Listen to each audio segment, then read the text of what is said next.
You didn't notice it at first. That's the dangerous part, because emotional manipulation rarely begins with cruelty. It begins with comfort, attention, softness, the feeling of finally being understood. And sometimes, the people who emotionally use you are the same people who once made you feel the safest. That's why it takes so long to see it. You keep replaying the good version of them in your head, while your body quietly starts breaking under the weight of what they're taking from you. Your energy, your peace, your emotional stability, your sense of self. And the worst part, they often never raise their voice. They never officially hurt you in obvious ways. There are no dramatic betrayals at first, no clear evidence, just a slow emotional exhaustion you can't explain. You start feeling guilty for needing space, anxious when they pull away, responsible for their moods, careful with your words, emotionally tired after every interaction. And one day, you realize you've been carrying a relationship almost entirely by yourself.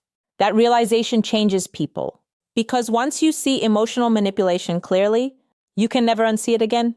And what most people never realize is the deepest emotional users are rarely obvious narcissists in the beginning. Sometimes they look wounded, sensitive, misunderstood, even loving, but underneath that softness, there's a silent dependence on your emotional labor. Your empathy becomes their supply.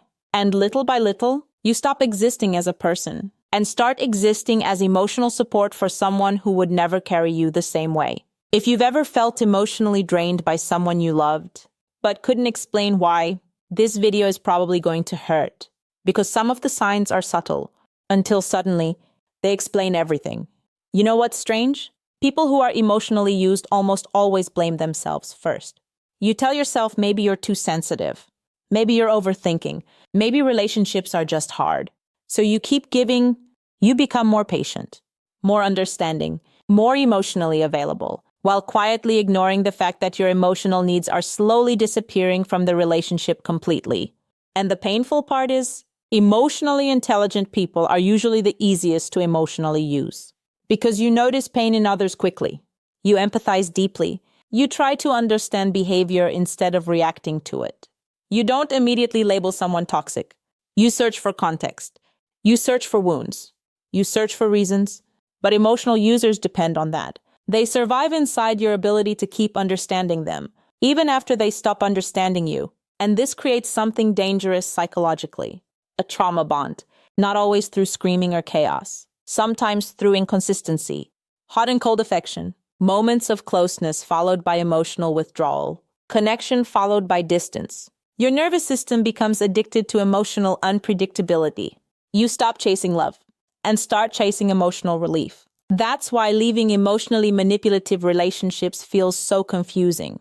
Because logically, something feels wrong. But emotionally, you still miss them. You miss the rare moments they made you feel chosen, seen, needed. And that emotional confusion keeps people trapped for years. But here's where it gets disturbing. The signs usually appear long before the relationship fully damages you. You just weren't taught to recognize them. Sign 1. They only emotionally show up when they need something. At first, it feels normal. They call you when they're overwhelmed, text you when they're anxious, need you after a hard day. And because you care, you respond. You listen for hours. You calm them down. You reassure them. You become their emotional safe place. But eventually, you notice something uncomfortable. When you're hurting, they disappear, or worse, they become irritated by your emotions. The same person who expected endless emotional support from you suddenly becomes emotionally unavailable the moment you need comfort back. And this imbalance slowly destroys your self-worth. Because you start subconsciously believing your emotions are too much, while theirs are always justified. That's emotional conditioning. And what most people never realize is emotionally manipulative people often train you to emotionally abandon yourself. Not through force, through guilt, through subtle withdrawal, disappointment, silence, distance. You begin managing their emotions so carefully that you stop expressing your own honestly. And suddenly, you don't even recognize yourself anymore. Sign 2, you feel emotionally exhausted after talking to them. This one is important because your body often notices emotional manipulation before your mind does.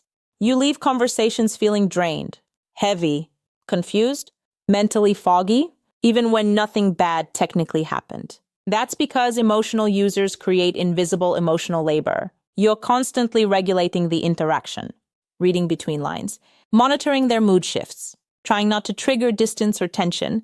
Your nervous system never fully relaxes around them. And over time, your body starts living in emotional survival mode. You become hyper-aware, emotionally anxious, mentally tired all the time. But here's the twist. You still crave their attention, because emotionally manipulative dynamics create psychological dependence, especially when validation becomes inconsistent. Your brain starts associating relief with their approval. That's why emotionally unhealthy relationships can feel chemically addictive, not because they love you deeply, because your nervous system is trapped in a cycle of emotional deprivation and temporary reward.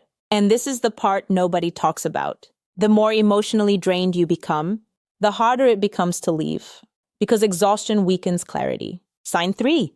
They make you feel guilty for having boundaries. Watch carefully for this one. Healthy people may feel disappointed by your boundaries sometimes, but emotionally manipulative people feel personally threatened by them. The moment you say, "I need space," that hurt me. I can't always be available. Their energy changes. Suddenly you're selfish, cold, distant, different, and instead of discussing your feelings honestly, they punish you emotionally. Not always openly, sometimes through silence, passive aggression, emotional withdrawal, victim behavior. This is where emotional manipulation becomes dangerous psychologically, because now your brain starts associating boundaries with guilt. So you stop setting them. You become emotionally accessible 24/7 just to maintain peace. But peace built on self-abandonment is never real peace. It's emotional captivity. And the saddest part, many people don't even realize they're being emotionally controlled, because the manipulation sounds like love. "I just miss you. You've changed. You don't care like you used to." But underneath those words is often a fear of losing emotional control over you. And this is exactly why emotionally intelligent people eventually become emotionally numb. Not because they stopped caring, because they cared too much for too long without being emotionally protected. Sign 4. You feel responsible for their emotional stability. This one destroys people quietly, because it turns love into emotional management. You start monitoring their moods constantly, trying to prevent conflict, trying to avoid emotional shutdowns. You become careful, measured, emotionally alert, and eventually, you stop asking yourself how you feel. Your focus becomes entirely centered around keeping them emotionally okay. That's not connection. That's psychological enmeshment. And emotionally manipulative people often encourage this unconsciously, especially people with narcissistic tendencies or deep attachment wounds. Their emotional instability becomes the center of the relationship. Your role becomes comforting, repairing, regulating, saving. Meanwhile, your emotional world slowly disappears. And here's the terrifying part. The more empathetic you are, the longer this dynamic can continue. Because empathy without boundaries becomes self-destruction. You keep understanding their trauma while ignoring your own suffering. You keep excusing behavior that's slowly breaking you emotionally. And one day, you wake up emotionally empty. Not because you're weak, because you spent years emotionally pouring into someone who only knew how to receive love, not protect it. Sign 5. They only value you when you pull away. This is where many people finally see the truth. The moment your energy changes, they suddenly change too. Now they're attentive, affectionate, emotional, interested again. But notice carefully. They usually become most loving when they feel you emotionally detaching. That's not always love. Sometimes that's fear of losing access to you. And emotionally manipulative people often confuse emotional possession with connection. The distance activates their validation addiction. They panic when they lose emotional control. So they return just enough affection to pull you back emotionally. And this creates one of the most painful cycles in toxic relationship psychology. Hope. Because every time they briefly become the person you needed, you believe maybe things are finally changing. But the pattern always returns. Because temporary affection is not transformation. Consistency is, and this is the moment many people lose years of their lives, waiting for potential, waiting for healing, waiting for someone to become emotionally safe, while ignoring the reality already happening in front of them. Sign 6. You no longer feel emotionally safe telling the truth. This sign changes everything because the relationship starts training you emotionally. You rehearse conversations in your head, hide certain feelings, filter your honesty, not because you're dishonest, because you're afraid of their reaction, afraid they'll withdraw, explode, blame you, turn cold, make themselves the victim. So you slowly start shrinking emotionally. And people don't realize how psychologically damaging this becomes over time. Because emotional suppression disconnects you from yourself. You become quieter, less expressive, less emotionally alive. Your personality changes around them. That's one of the biggest signs emotional manipulation is happening. You feel emotionally different in their presence. Smaller, anxious, careful. And the scary part is, other people often notice it before you do. Your laughter changes. Your energy changes. Your confidence changes. But trauma bonds distort perspective. You keep remembering who they were in the beginning, instead of accepting who they repeatedly become. And this is where emotional users quietly keep control. Inside your hope, sign 7. They rarely apologize without making themselves the victim. Watch how people handle accountability. It reveals everything. Emotionally healthy people can sit with the discomfort of hurting someone. Emotionally manipulative people usually can't, because accountability threatens their ego defense system. So instead of genuine remorse, you get explanations, excuses, deflection, reverse blame, or the classic, I guess I'm just a terrible person then.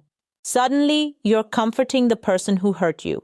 And this psychological reversal is incredibly manipulative, because it shifts emotional focus away from your pain and back onto protecting their emotions. Over time, you stop bringing up problems completely, not because the issues disappeared, because addressing them became emotionally exhausting.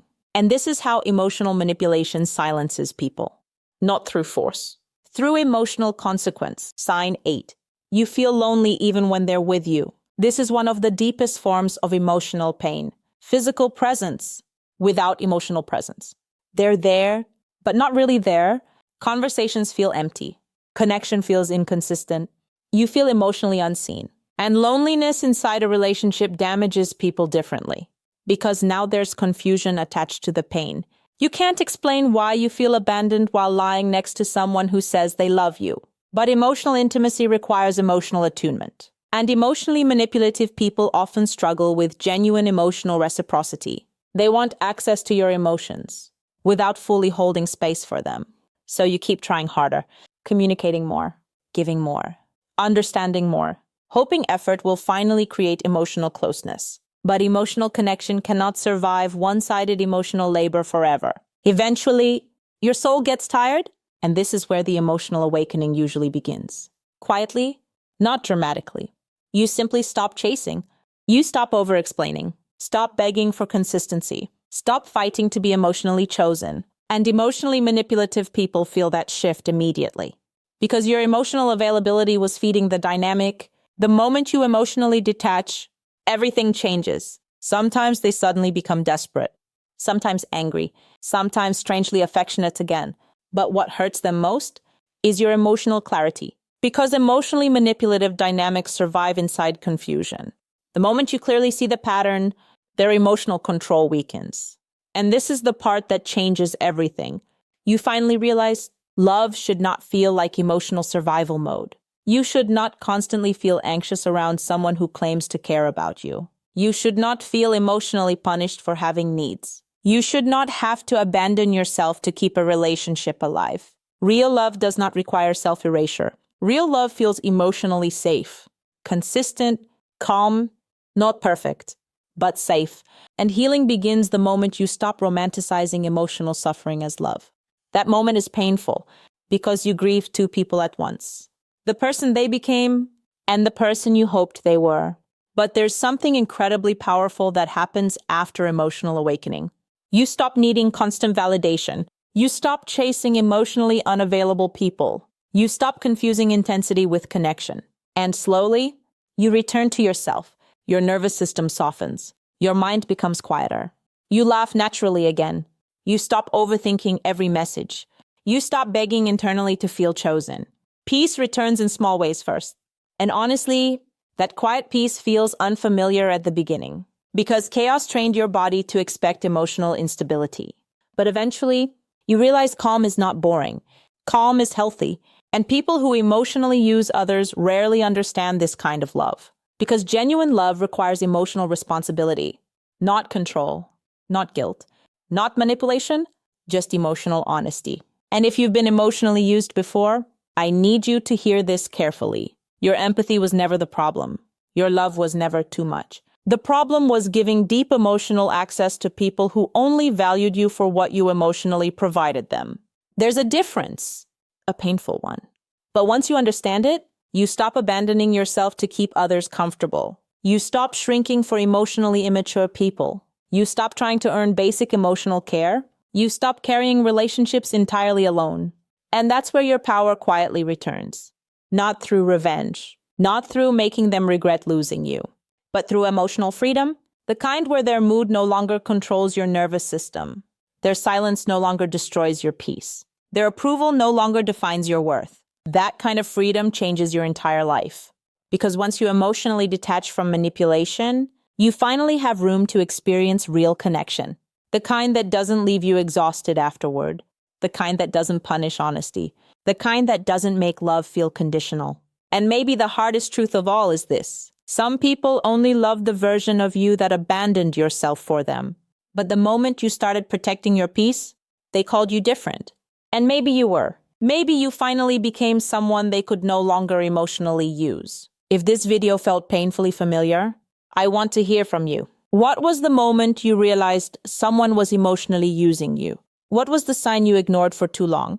Drop your experience below, because someone reading your story tonight might finally realize they're not crazy, not weak, and not alone.